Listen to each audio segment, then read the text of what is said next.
The lights dimmed. The crowd whispered. And for the first time in years, Simon Cowell couldn't speak. Before we begin, I need you to promise me something.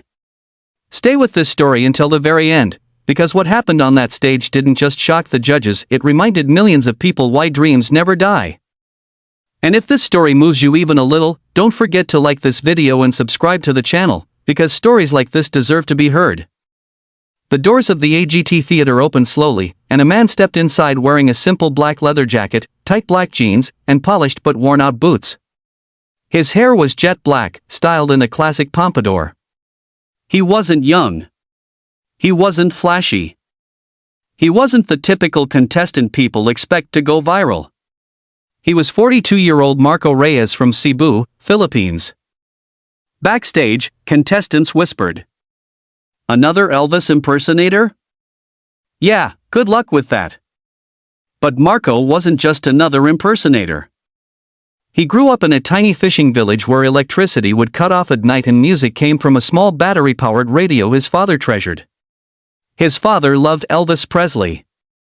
Every Sunday morning, he would play old Elvis records and sing along loudly, off-key but full of heart. Marco would sit on the floor, watching his father close his eyes as if he were somewhere else, somewhere brighter. When Marco was 12, his father passed away suddenly from a heart condition. The radio stopped playing. The house felt silent. But every night, Marco would quietly step outside, look at the stars, and sing the same Elvis songs his father loved. Music became his connection to the only person who truly believed in him. Years passed. Life wasn't kind. Marco dropped out of school to help his mother.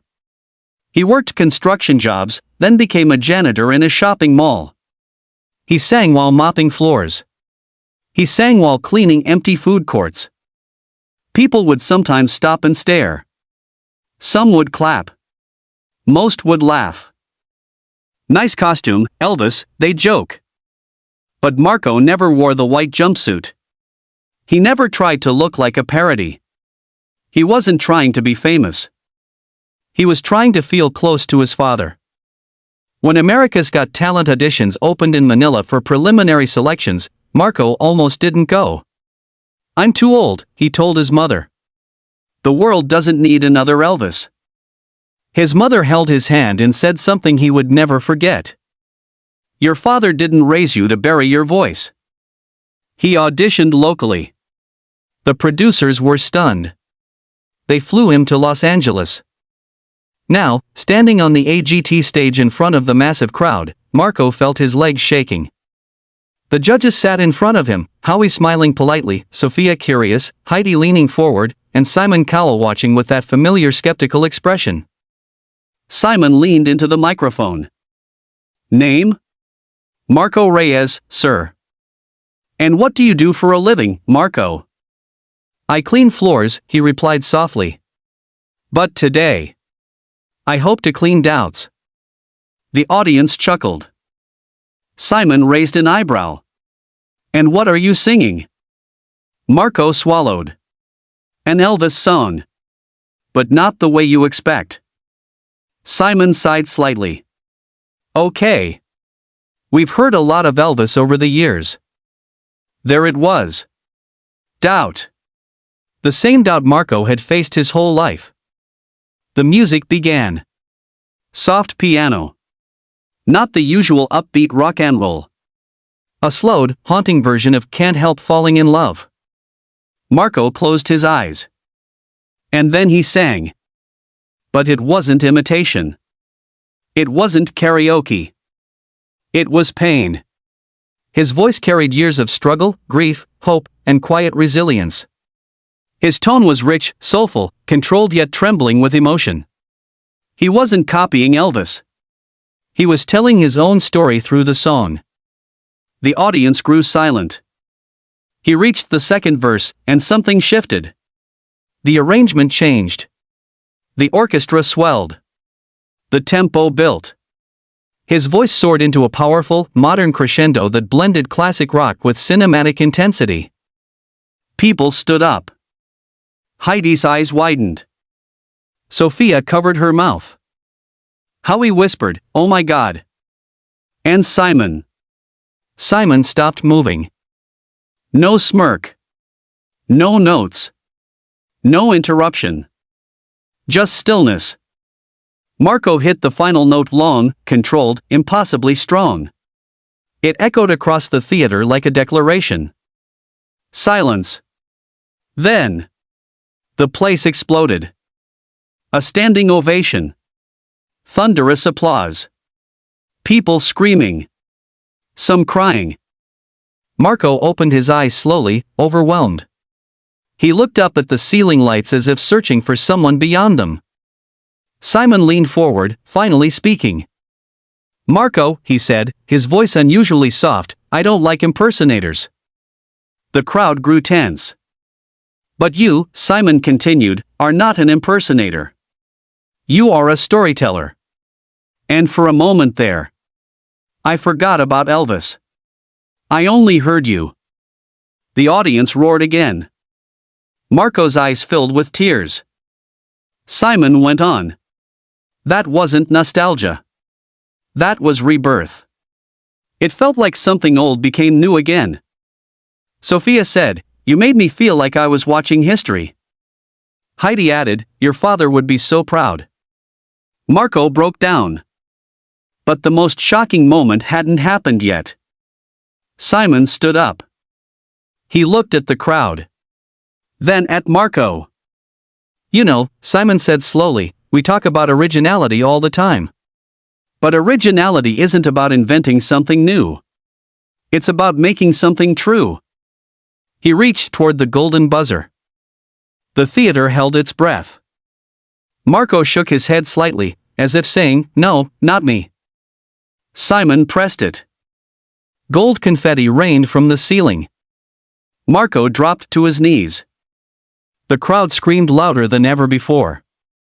The moment instantly went viral. Within hours, clips flooded social media. Headlines read, "Filipino Elvis reborn." Simon Cowell speechless. The audition that broke the internet.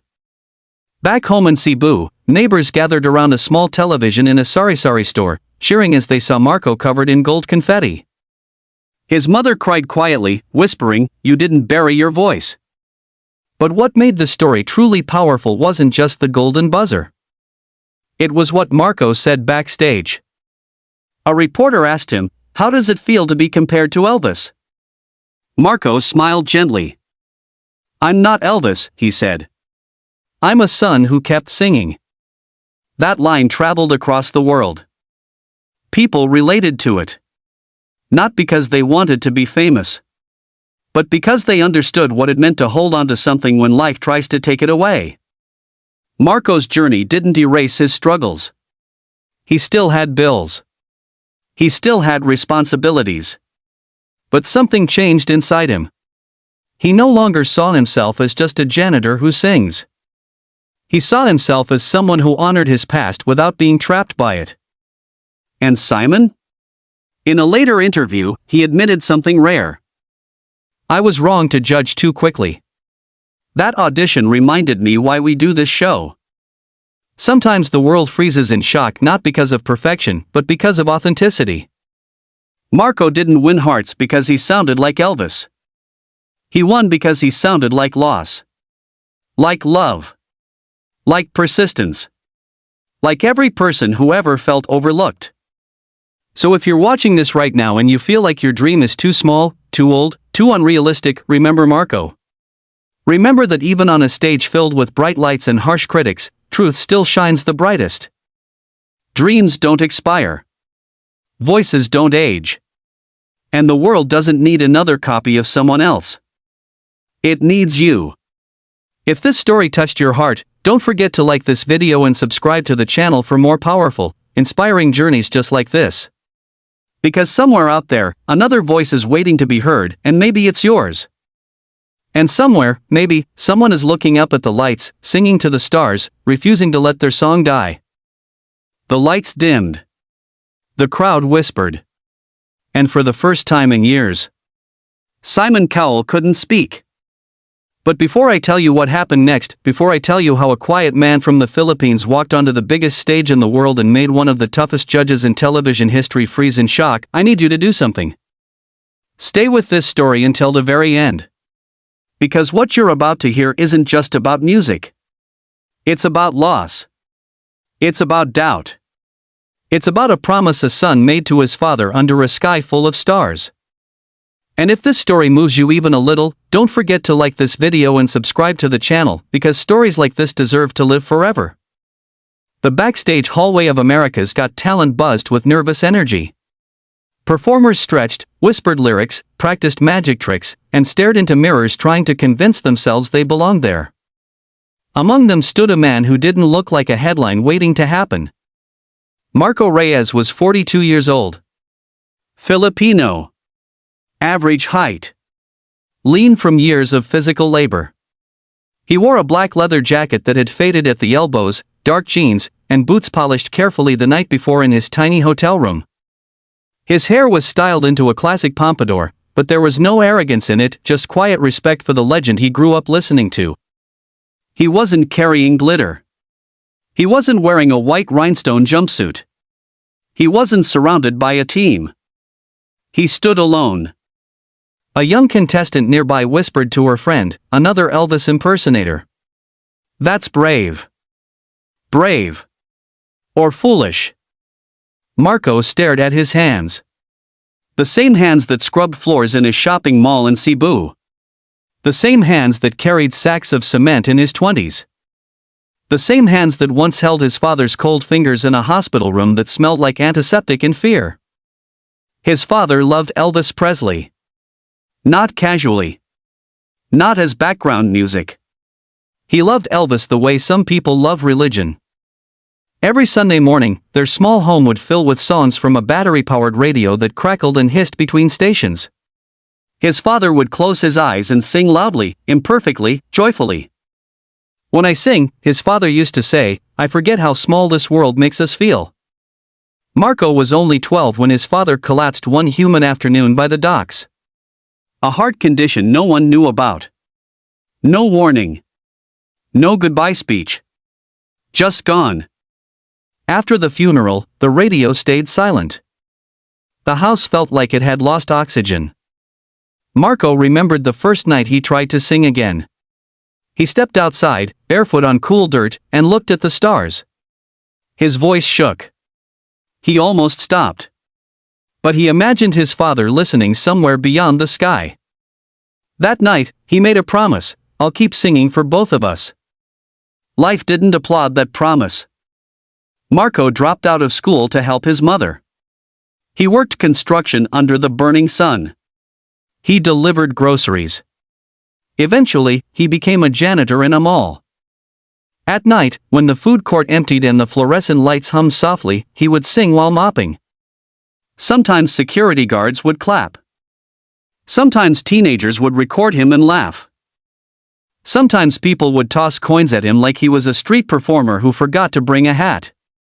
But occasionally, rarely, someone would stand still and cry. Those were the moments that kept him going. Years passed.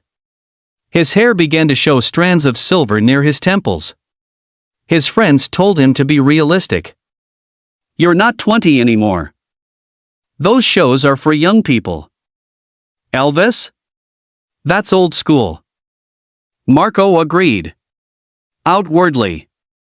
Inside, the promise still echoed. When auditions for America's Got Talent were announced in Manila, he ignored it. 4 weeks. He walked past posters without stopping. But one evening, his mother placed a small envelope on the table. Inside was money she had saved quietly. For the bus, she said.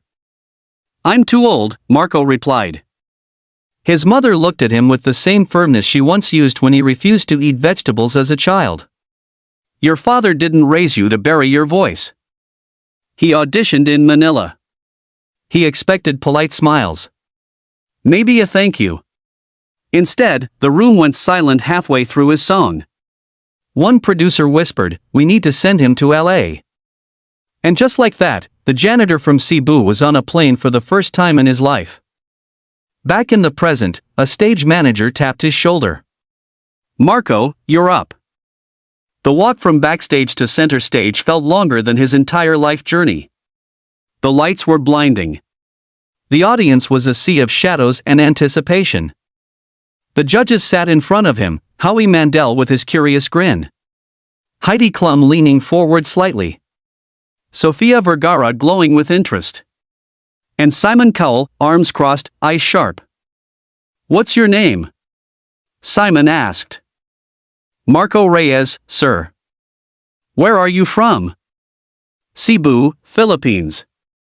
The audience cheered warmly. "And what do you do?" "I clean floors," Marco said honestly. "But singing is what keeps me clean inside." A few audience members murmured approval. Simon tilted his head. "And what are you singing?" "An Elvis song." A small sigh escaped Simon's lips. "We've heard a lot of Elvis over the years." There it was again. Doubt. The familiar companion. But Marco didn't come to compete with Elvis. He came to resurrect a promise. The music began, not the usual rock and roll rhythm people expected. Instead, a soft piano introduced "Can't Help Falling in Love." Slower. Stripped down. Vulnerable. Marco closed his eyes. The first note left his mouth like a confession. It wasn't imitation. It wasn't theatrical. It was raw. His voice carried texture, years of suppressed grief, late-night rehearsals, quiet resilience. Every word sounded lived in. The crowd leaned in. By the second verse, something shifted. Strings entered. The tempo built subtly. Marco's voice grew stronger, not louder, but deeper. He wasn't copying Elvis's tone. He was telling his own story through the melody. He saw flashes of memory as he sang, his father laughing, his mother counting coins, the echo of his voice in an empty mall. He reached the bridge. And then he soared. The arrangement exploded into a cinematic crescendo. Drums rolled. The orchestra swelled. Marco held a note so powerful and controlled that even the band members exchanged glances. Heidi's mouth fell open. Sophia's hand flew to her chest. Howie whispered, "Wow." And Simon? Simon stopped blinking. No smirk. No interruption. No scribbling notes. Just stillness. Marco delivered the final note, long, unwavering, filled with everything he had carried for 30 years. Silence. 1 second. 2. 3. And then the theater erupted. A standing ovation. Thunder shaking the walls. Strangers hugging each other. Some people wiping tears. Marco opened his eyes slowly, overwhelmed. He looked upward instinctively, as if searching for someone beyond the lights. Simon leaned into his microphone. "I don't like impersonators," he began. The audience quieted nervously. "But you," Simon continued, voice softer than usual, "are not an impersonator." "I forgot about Elvis halfway through. I only heard you." The applause surged again. That, Simon added, was not nostalgia. That was rebirth. Marco's knees trembled. Heidi spoke next. "You made something old feel brand new." Sophia said, "You sing like someone who has survived something." Howie smiled. "You just turned doubt into electricity." Simon stood up slowly. "Originality isn't about inventing something no one has heard before," he said. "It's about making something true." He reached toward the golden buzzer. The crowd screamed in anticipation. Marco shook his head slightly, disbelief written across his face. Simon pressed it. Gold confetti rained down like a storm of second chances. Marco dropped to his knees, sobbing openly. The confetti stuck to his jacket, his hair, his tears. Back home in Cebu, neighbors gathered around a small television in a convenience store. They screamed when they saw him bathed in gold. His mother covered her mouth, tears streaming down her face. "You kept your promise," she whispered. Within hours, the audition clip spread across the internet. Millions of views. Comments in dozens of languages. People sharing their own stories of loss and resilience. But the most powerful moment came backstage. A reporter asked Marco, "Do you feel like Elvis has been reborn tonight?" Marco smiled gently, eyes still red from crying. "No," he said. "Elvis was one of a kind. I'm just a son who kept singing."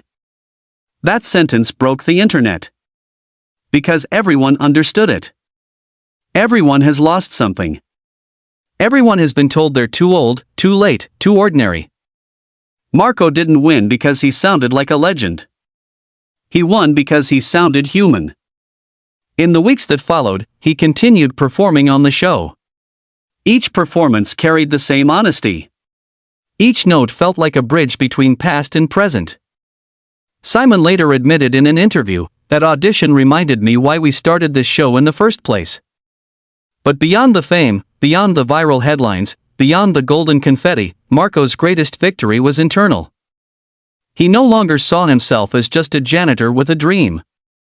He saw himself as proof that promises made in the dark can shine under the brightest lights. So if you're watching this right now and you feel invisible, if you think your dream expired years ago, if people have laughed at your passion, remember Marco Reyes. Remember that even on the biggest stage in the world, authenticity can silence skepticism. Dreams don't have an age limit. Talent doesn't need permission. And sometimes, the most powerful rebirth isn't of a legend from the past. It's of a quiet voice that refused to die. If this story touched your heart even a little, don't forget to like this video and subscribe to the channel. Because somewhere out there, someone is standing under a sky full of stars, holding. The lights dimmed, and the air inside the theater changed. You know that feeling when something unexpected is about to happen, but you can't explain why your heart starts beating faster? That was the feeling in the room that night. Thousands of people sat in their seats at America's Got Talent, shifting, whispering, scrolling on their phones. Another audition. Another dreamer. Another hopeful voice about to face the sharpest judge in the world. But before we go any further, I want you to do something. Stay with me until the very end of this story. Because what happened on that stage didn't just shock the judges. It reminded millions of people why we should never bury the one thing that makes us feel alive. And if this story inspires you even a little, don't forget to like this video and subscribe to the channel, because stories like this deserve to travel far and wide. Backstage stood a man who didn't look like a headline. Marco Reyes. 42 years old. From Cebu, Philippines. No stylist. No manager. No flashy introduction video about overcoming impossible odds, at least not yet. Just a quiet man in a worn black leather jacket, fitted black jeans, and boots polished carefully in a budget hotel room the night before. His hair was styled in a classic pompadour, sleek, slightly shiny, shaped with care. Not because he wanted attention, but because it reminded him of someone. Elvis Presley. But Marco wasn't trying to be Elvis. He was trying to keep a promise. He grew up in a small fishing village where mornings smelled of salt water and diesel engines, and nights were filled with darkness when the electricity cut out. His family home had thin wooden walls and a tin roof that sang loudly during rainstorms. Money was scarce. Comfort was rare. But every Sunday morning, something magical happened. His father would take out a small battery-powered radio, tap it twice to fix the signal, and tune into an oldies station. And then Elvis would fill their tiny home with a voice that felt bigger than the world outside. His father would close his eyes and sing along, passionately, imperfectly. When he sings, his father once told him, pointing at the radio, he sounds free. That's what music does. It makes you bigger than your problems. Marco was only 12 when his father collapsed near the docks. A sudden heart condition. No warning. No dramatic final words. Just chaos. Hospital lights. Doctors shaking their heads. The radio never played again. The house felt hollow. His mother worked extra hours sewing clothes for neighbors. Marco dropped out of school to help provide. Construction work. Delivery jobs. Carrying crates of fish. Sweeping market floors. The dream of singing didn't disappear. It just became quiet.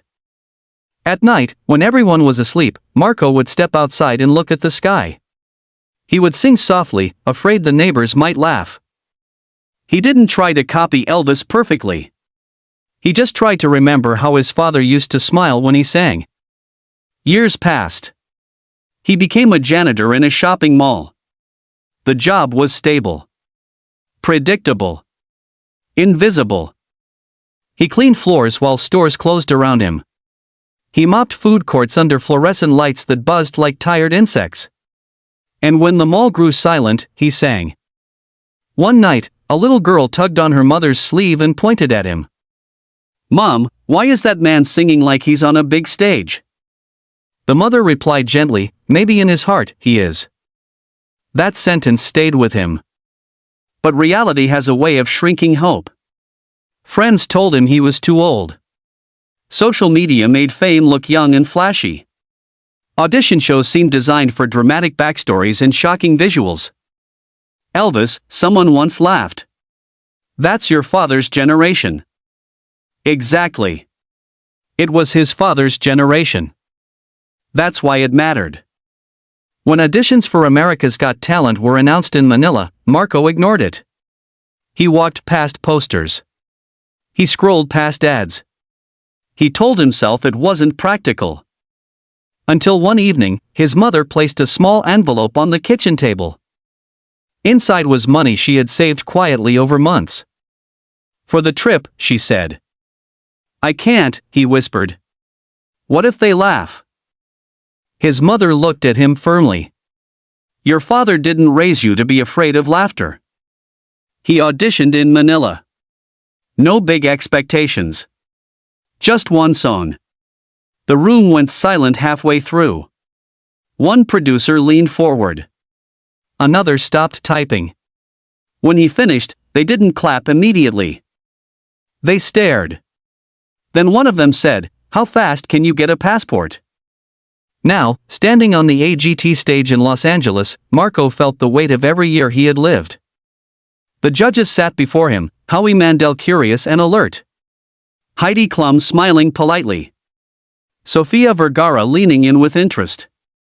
And Simon Cowell arms crossed, expression unreadable. Simon spoke first. Name? Marco Reyes.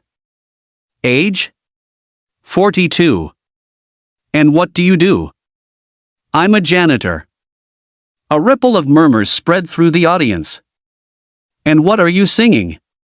An Elvis song. Simon leaned back slightly. We've heard a lot of Elvis. It wasn't rude. It wasn't cruel. It was honest. And honesty can feel heavier than insult. Marco nodded. Yes, sir. But I'm not here to copy him. Simon raised an eyebrow. All right. Let's hear it. The lights dimmed further. A single piano note echoed through the theater. It wasn't upbeat. It wasn't flashy. It was slow. Haunting. A stripped-down version of If I Can Dream. Marco closed his eyes. The first lyric left his mouth like a prayer. His voice wasn't trying to impress. It was trying to remember. It carried texture, years of working through exhaustion, years of swallowing doubt, years of singing to the stars. The audience shifted. By the second verse, the arrangement expanded. Strings entered softly. The melody grew deeper. Marco's voice strengthened, not louder, but more grounded. He wasn't performing. He was reliving. He saw his father in his mind. Standing in their small home. Singing loudly, carefree. He saw his mother counting coins under dim light. He saw himself at 12, staring at a silent radio. The chorus arrived. And something inside him broke open. His voice soared, not as an imitation of Elvis, but as a man who had carried unspoken grief for decades. The high notes were powerful but controlled. Emotional but precise. Heidi's hand flew to her chest. Sophia blinked back tears. Howie whispered, "That's not an impersonation." Simon stopped moving entirely. For a moment, the theater forgot to breathe.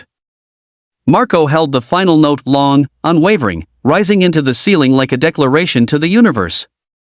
Silence. 1 second. 2 seconds. 3. Then the explosion. The audience leaped to their feet. Applause thundered through the building. People shouted. Some cried openly. Marco opened his eyes slowly. He looked stunned, as if he had just woken from a dream.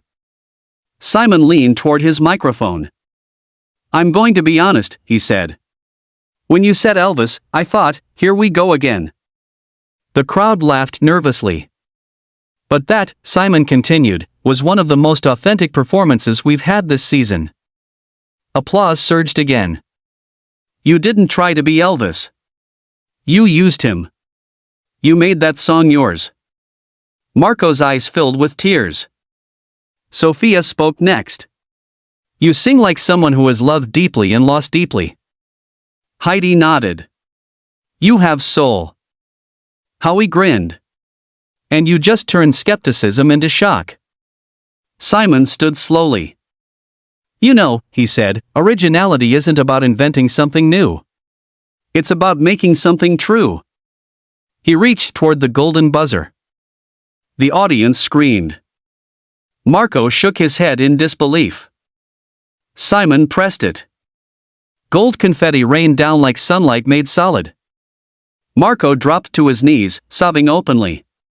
The stage shimmered around him. The crowd roared. Music blasted triumphantly. Back in Cebu, neighbors crowded into a small store to watch the broadcast. When the golden buzzer fell, they screamed. His mother covered her face and whispered, "You kept singing." Within hours, the audition clip flooded social media. Millions of views. Comments from around the world. People shared stories of fathers lost, dreams delayed, voices silenced. A reporter asked Marco backstage, "Do you feel like Elvis was reborn tonight?" Marco smiled gently. "Elvis doesn't need rebirth," he said. "But maybe I did." That line echoed across the internet. Because everyone, at some point, needs a rebirth. Not of fame. Not of applause. But of belief. Marco didn't win hearts because he looked like a legend. He won because he looked like us. Tired sometimes. Doubtful often. But still holding on to something fragile and precious. His journey on the show continued, but that first audition became more than entertainment. It became a reminder that dreams don't expire at 30. Or 40. Or 50. The world may tell you you're late. The world may tell you your style is outdated. The world may roll its eyes before you even begin. But authenticity has a way of freezing even the harshest critic. That night, Simon Cowell didn't freeze because of nostalgia. He froze because truth stood in front of him. So if you're watching this and you've hidden your passion because it feels impractical, if you've convinced yourself that your moment has passed, if you're waiting for the perfect time to begin, there is no perfect time. There is only courage. Marco Reyes walked onto a stage carrying decades of doubt. He walked off carrying gold confetti and something far more valuable. Proof that promises made in the dark can shine in the brightest light. If this story touched your heart, don't forget to like this video and subscribe to the channel. Because somewhere right now, someone is singing quietly in the dark, wondering if anyone will ever hear them. And maybe, just maybe, the world is waiting to freeze in shock when they finally do.